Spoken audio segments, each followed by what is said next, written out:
Hello student, आप सबको the creator कॉलेजिट के यूट्यूब चैनल में खुश आमदीद। और मैं आपका टीचर साजिद अकरम। आज हम जिस टॉपिक के ऊपर वीडियो लेकर आए हैं ये हमारे चैप्टर सेट से ही ताल्लुक़ रखता है और इसके अंदर एक सेट में एक ऑपरेशन होता है यूनियन का। इसको हम आज देखेंगे और इसको समझेंगे कि ये क्या होता है। तो चलें फिर आज की वीडियो शुरू करते हैं।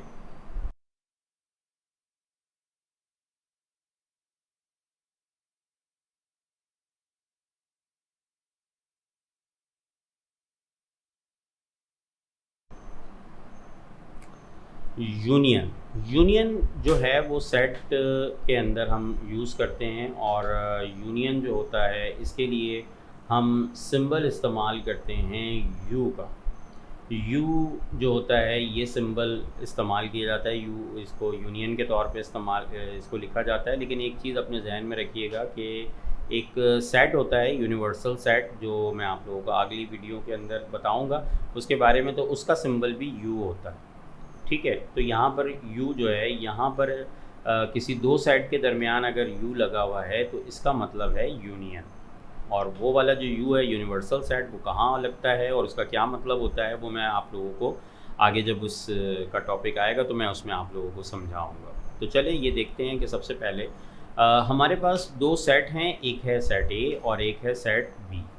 सेट ए के अंदर एलिमेंट लिखे हुए हैं 1, 7, 9, 13, 15, 23। जबकि बी के अंदर जो है वो 7, 13, 15 और 21 ये एलिमेंट लिखे हुए हैं। तो यूनियन में करते क्या है कि यूनियन में इन दोनों सेट्स को आपस में मिलाकर एक सेट बनाकर लिखा जाता है। और उसको किस तरह से लिखा जाता है ये सामने नीचे आप देख सकते हैं कि ये इस तरीके से इसको लिखा जाता है, ठीक है जी। तो आप देख सकते हैं कि यहाँ पर सेट ए और सेट बी दोनों के एलिमेंट इसके अंदर लिखे हुए हैं, जैसे 1, 7। अच्छा, यहाँ पर 7 जो है वो चूँकि इस सेट के अंदर भी मौजूद है और इस सेट के अंदर भी मौजूद है, लिहाजा हम करते ये हैं कि सेट में अगर कोई वैल्यू रिपीट हो रही हो तो हम उसे एक दफ़ा लिख देते हैं, ठीक है जी। तो यहाँ पर इसलिए 7 को एक दफ़ा लिखा है और उसके अलावा यहाँ पर जितने भी नंबर्स हैं उन तमाम को जो है यहाँ पर लिख दिया गया है। और ऐसे ही जैसे 13 भी रिपीट हो रहा है, उसके अलावा 15 भी रिपीट हो रहा है, तो ये 13 और 15 इसमें भी है, लिहाजा इनको भी एक दफ़ा लिखा है। और उसके अलावा 23 है और 21 है तो इसको लिखा है। अच्छा, दूसरी बात ये कि हम इसको तरतीब में लिखने की कोशिश करते हैं। तरतीब में लिखा जाता है जैसे 1, 7, 9, 13, 15, 21, इन तमाम नंबर्स को इस तरह से लिख दिया जाए तो ये कहलाता है क्या, यूनियन। उम्मीद है आप लोगों को ये बात समझ में आई होगी। लेकिन मैं चाहूँगा कि मैं आप लोगों को कुछ मज़ीद डिटेल में जो है ये वीडियो आप लोगों को बोर्ड पे सॉल्व करके मैं आपको दिखाऊं, ताकि आपको इसको सॉल्व करने का मेथड भी समझ में आ जाए। तो चलें फिर देखते हैं बोर्ड के ऊपर चल के कुछ एग्ज़ाम्पल यूनियन की, और उसके बाद उसको मज़ीद समझने की कोशिश करते हैं। जैसे फॉर एग्जाम्पल हमारे पास दो सेट्स हैं। एक सेट हमने ले लिया ए और इसके एलिमेंट हो गए 1, 2, 3 और 5, 7 एंड 9। ये एक अपनी तरफ से मैंने एक सेट बना लिया, ठीक है। इसी तरह से मैंने एक और सेट बनाया, उसका नाम जो है मैंने रखा बी, और ये ले लिया मैंने 6, 8, 10, 12 एंड 15। ये मेरे पास दो सेट्स हैं, ठीक है। ये दो सेट्स हैं, इन दो सेट्स के अंदर जो एलिमेंट्स हैं ये आपके सामने मौजूद हैं, आपको नजर आ रहे हैं। अब इस पे हम डिफरेंट ऑपरेशंस जो है वो करके देखेंगे। तो यहाँ पर देखें ज़रा कि पहले हम देखते हैं इसमें ए यूनियन बी, ये हम मालूम करने जा रहे हैं। हम क्या मालूम करने जा रहे हैं, ए यूनियन बी। अच्छा, ए यूनियन बी किस तरह से मालूम किया जाएगा, देखें। हमें जो ऑपरेशन करना हो उसे हम लेफ्ट हैंड साइड पे लिखते हैं और उसके सेट जो है वो राइट हैंड साइड के ऊपर लिख देते हैं। जैसे ए लिखा हुआ है तो पहले ए के सेट उतार देंगे, 1, 2, 3, 5, 7 एंड 9। ये हमने ए के जो है वो क्या उतार दिए, ए सेट उतार दिए। उसके बाद इसके दरमियान यूनियन हमें निकालना है। जो भी ऑपरेशन हमें करना है उसे की साइन बीच में लगाएंगे और उसके बाद जो है वो दूसरा सेट उतार देंगे जो है 6, 8, 10, 12 एंड 15। ये हमारे पास जो है ये दोनों सेट आ गए। अच्छा, अब मैं यहाँ पर आपको एक बात बताऊं कि इन दोनों सेट्स का यूनियन निकालने के लिए हम क्या करेंगे, तरह से यहाँ पर भी हम यूनियन के कॉन्सेप्ट के लिए क्या करते हैं, मिला देते हैं, एक जगह कर देते हैं। ठीक है जी। अच्छा, तो याद रखिएगा जैसे कि मैं पहले आपको बता चुका हूँ सेट की डेफिनेशन के अंदर कि किसी भी एलिमेंट को डबल नहीं लिखा जाएगा, यानी अगर कोई एलिमेंट ऐसे हैं जो कि दोनों में आ रहे हैं तो उनको सिर्फ एक दफा लिखा जाएगा, क्योंकि सेट की डेफिनेशन यही थी कि वो सारे के सारे एलिमेंट जो होंगे वो अलग अलग होंगे। ठीक है जी। तो चलें यहाँ पर हम देखते हैं कि ये हमारे पास दो सेट हैं, इन दोनों सेट के अंदर यहाँ पर ये हमारे पास जो है ये दो सेट्स हैं, इन दो सेट्स को जो है वो क्या करते हैं हम कि इनको हम यूनाइट करने जा रहे हैं, इनका हम यूनियन लेने जा रहे हैं, मतलब दोनों को मिलाने जा रहे हैं। तो सबसे पहले हम तरतीब बार इसको लिख देंगे कि इन नंबर्स को 1 2 3, फिर आ जाएगा 5, फिर क्या आता है 6, इसमें से ले लिया 7, यहाँ से ले लिया 8, यहाँ से ले लिया, उसके बाद 9 आ गया, उसके बाद 10 आ गया, फिर 12 है और उसके बाद 15। ये हमारे पास ए यूनियन बी आ गया, ए यूनियन बी हमारे पास कंप्लीट हो गया। ठीक है जी। अच्छा, अब इसी तरह से यूनियन की एक और एग्जांपल देखते हैं हम, ये हमने इसकी पहली एग्जांपल देखी। ठीक है, अब एक दूसरी एग्जांपल लेते हैं, टी ले लेता हूं एक सेट। ठीक है जी, टी ले लिया मैंने, और एक मैं ले लेता हूं सेट एस। तो एस सेट जो है और टी सेट, ये मैंने आपको जो है वो दो सेट ले लिए। एस सेट के अंदर मैंने लिख दिया 1 3 5 7 एंड 9।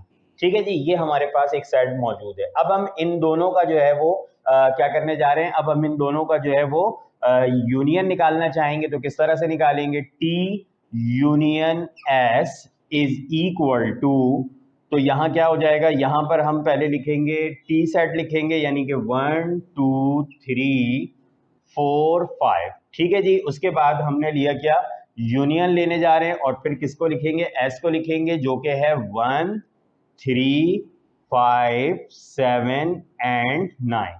तो ये हमारे पास जो है ये दूसरा सेट आ गया। ये एग्जाम्पल करवाने का मकसद ये है कि यहाँ मैं आपको ये बताना चाह रहा हूँ कि जब दो सेट ऐसे हों जिनके एलिमेंट एक जैसे हों तो उनको एक दफा लिखा जाएगा, उनको दो दफा नहीं लिखा जाएगा। जैसे यहाँ पर मैंने एक ऐसा सेट ले लिया था जिनके सारे एलिमेंट अलग अलग थे, तो मैंने कहा चलो ये भी आपको समझा दूं कि ये चीज आपके सामने रहे, जब आप इस चीज को नोट करें तो अच्छी तरह से इन एग्जाम्पल्स के अंदर आपको इस एग्जाम्पल में ये सीखने को मिल रहा है कि हमें सेट में क्या काम करना है। ठीक है जी, अगर एलिमेंट सारे अलग अलग हैं तो उनको तरतीब में लिख देना है, और अगर एलिमेंट दूसरी एग्जाम्पल के अंदर मैं आपको ये बता रहा हूं कि यहाँ पर अगर सेट के एलिमेंट जो हैं वो एक जैसे हैं, सही है, यानी रिपीट हो रहे हैं, तो फिर उनके साथ क्या किया जाएगा, उनको सिर्फ एक दफा लिखा जाएगा। जैसे 1 2 3 4 5 तक तो यहाँ पे लिख लिया हमने। अब उसके बाद हमारे पास दो एलिमेंट यहाँ से मिल जाएंगे 7 और 9, तो ये हो गया हमारे पास